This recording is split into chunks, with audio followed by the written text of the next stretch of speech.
अस्सलाम वालेकुम viewers, tasty planner YouTube channel में आप सबको मोस्ट वेलकम। नमकीन गोश्त बनाने के लिए 1.5 kg मटन का गोश्त डाल दें और अब इसमें हाफ टेबल स्पून नमक डाल दें। 10 से 15 जवे लहसुन के एक बिल्कुल छोटे साइज का कटा हुआ प्याज डाल दें। प्याज सिर्फ टेस्ट के लिए है, मसाले के लिए नहीं डाल रही।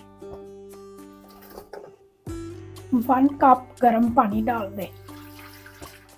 जैसा कि आप जानते हैं कि पेशावर वाली साइड पे जाएं तो वहाँ नमकीन गोश्त बहुत सिंपल तरीके से बनाया जाता है, ना उसमें ज़्यादा मसाले डालते हैं और वो सिर्फ एक नमक इसमें डालते हैं। और ये जो नमकीन गोश्त बना रही हूँ ये मैं अपने स्टाइल में बना और मैं इसमें कुछ मसाले डालूंगी। मेरे व्यूअर्स रिक्वेस्ट है, चैनल पर नहीं है तो चैनल को सब्सक्राइब कर दें और बेल आइकन को प्रेस कर दें। अब इसे 10 मिनट के लिए प्रेशर लगा दें और गोश्त को गला लें।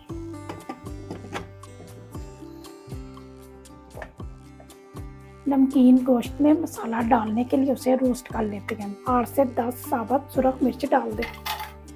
1 टेबलस्पून काली मिर्च डाल दें। 1 टेबलस्पून सफ़ेद ज़ीरा डाल दें। 1 टेबलस्पून साबुत धनिया डाल दें और इन सारे मसालों को रोस्ट कर लें। मसाले को आपने हल्का हल्का रोस्ट करना, इसमें से खुशबू आने लग जाए मसाले की।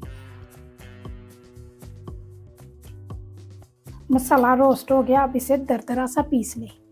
10 मिनट के बाद प्रेशर खोल दिया था और गोश्त हाफ डन हो गया। अब इसमें 1 टेबलस्पून कुटी हुई अदरक डाल दें। जो हमने मसाला रोस्ट किया 1 टेबलस्पून डाल दें और साथ ही हाफ kg कटे हुए टमाटर डाल दें। अब सारी चीज़ों को मिक्स कर दें और टमाटरों को नरम होने तक पका लें और साथ ही इसमें हाफ कप ऑयल डाल दें। अब गोश्त को इतनी देर तक पकाएं कि गोश्त का पानी खुश्क हो जाए और टमाटरों का मसाला बन जाए। देखिए गोश्त का पानी खुश्क हो गया है और टमाटरों का भी मसाला बन गया और मसाले ने ऑयल को भी छोड़ दिया। गोश्त तैयार है। अब इसमें कटी हुई अदरक और सब्ज़ मिर्च डाल दें और मिक्स कर दें।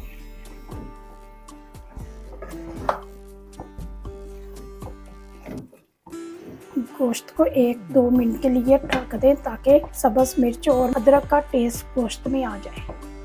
नमकीन गोश्त को आप गर्मा गर्म तंदूरी रोटी या रोगनी नान के साथ खाएं और इंजॉय करें और मुझे फीडबैक ज़रूर दें। और अगर आपको इस तरीके से नमकीन गोश्त की रेसिपी पसंद आई है तो वीडियो को ज़्यादा से ज़्यादा लाइक करें, अपने फ्रेंड और फैमिली मेम्बर के साथ वीडियो को शेयर करें। बहुत सारी दुआओं और प्यार के साथ मुझे दें इजाज़त। अगली वीडियो तक अल्लाह हाफ़िज़।